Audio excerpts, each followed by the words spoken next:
Thanks, Deb.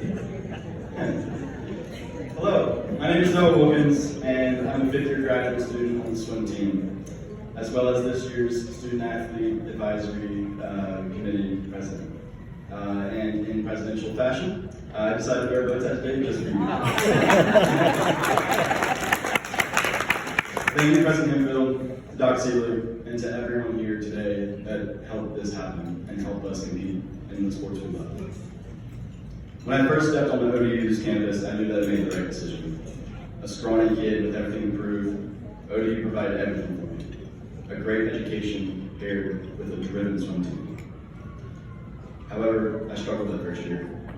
The NCAA swimming and diving season stretches from the end of September to mid-March, making swimming and diving one of the longest active seasons in college athletics.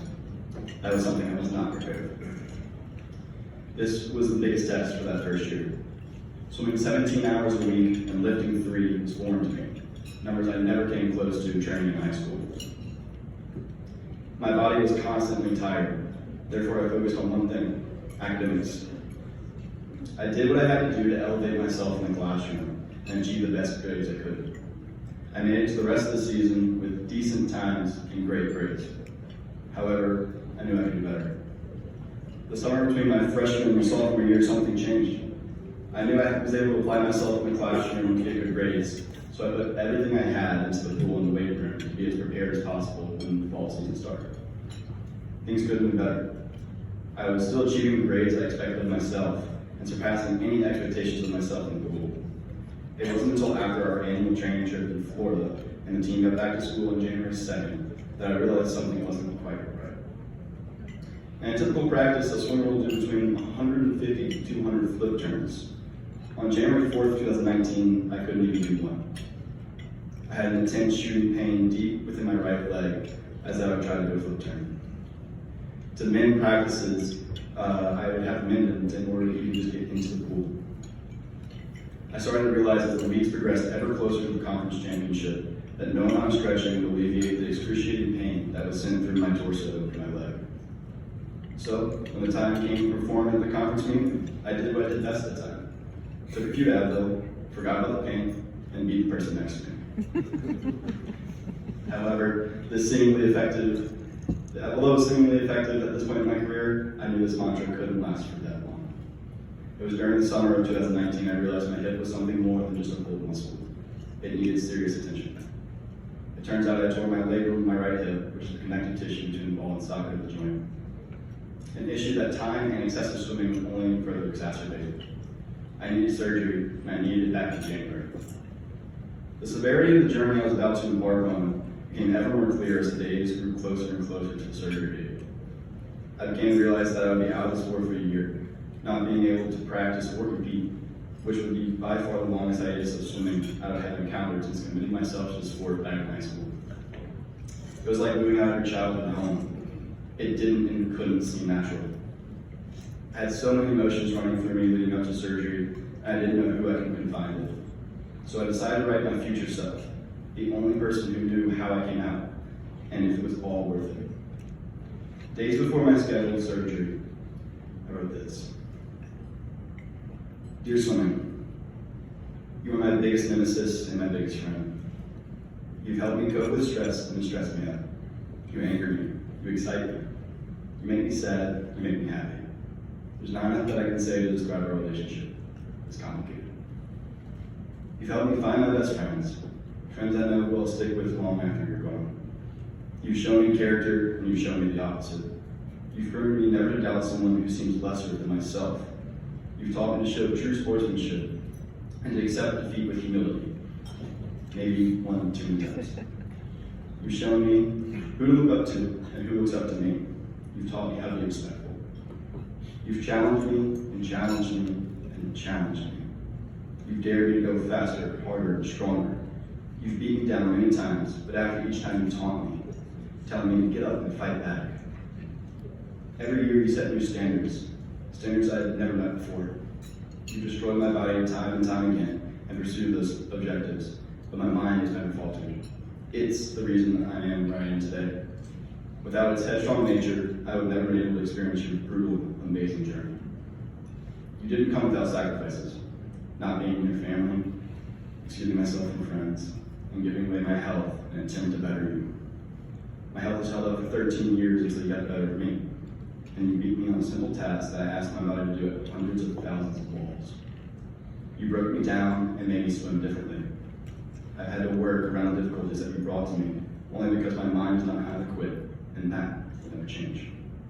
This is not a goodbye letter, but merely a letter stating that I'll be back to experience your cold, chlorine-filled waters. No. I never knew just how hard and long it would actually be until I was able to experience those cold, chlorine-filled waters. I had to become someone I wasn't accustomed to being. A role model outside the pool. Someone who would have the health in the pool deck and not in the water.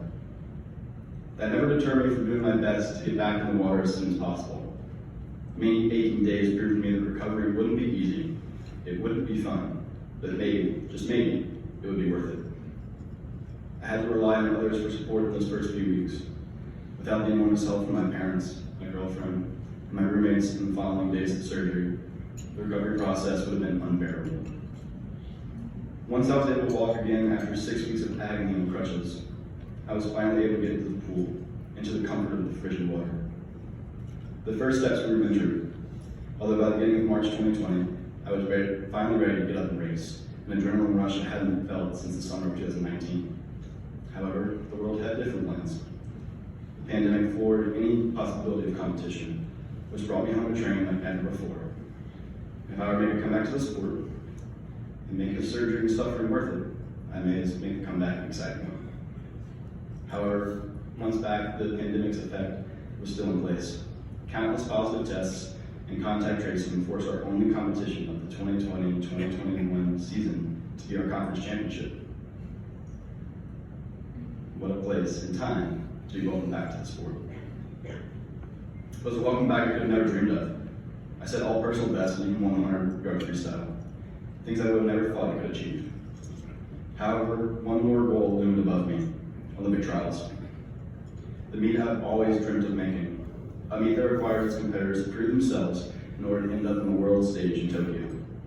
It would certainly prove to everyone that I came out of this mess a better, faster swimmer.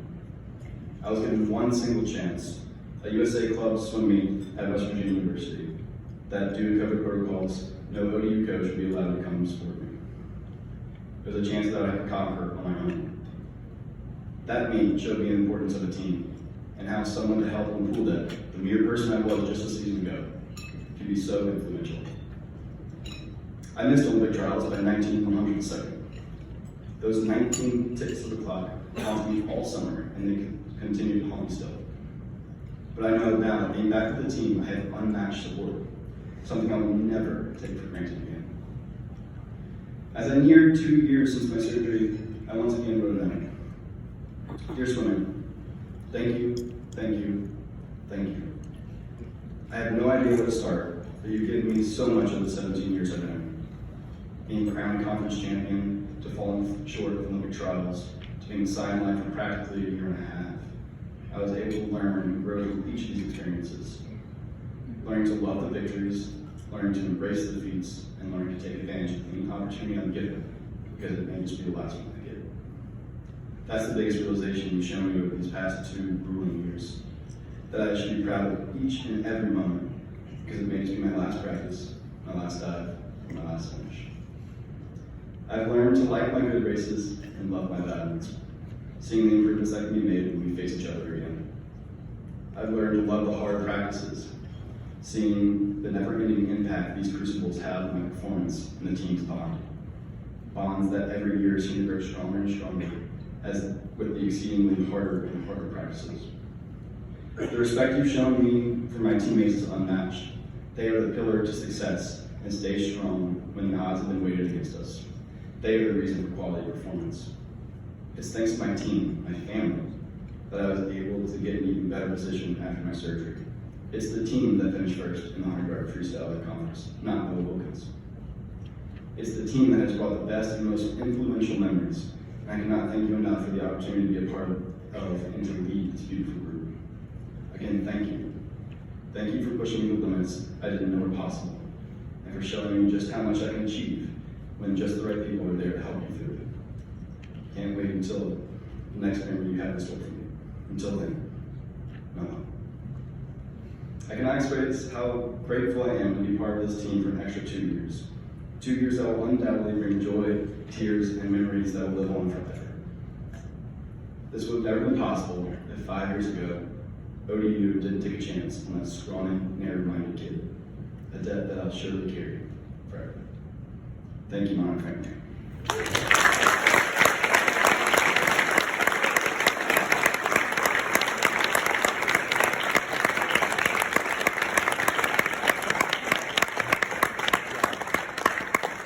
As Noah Wilkins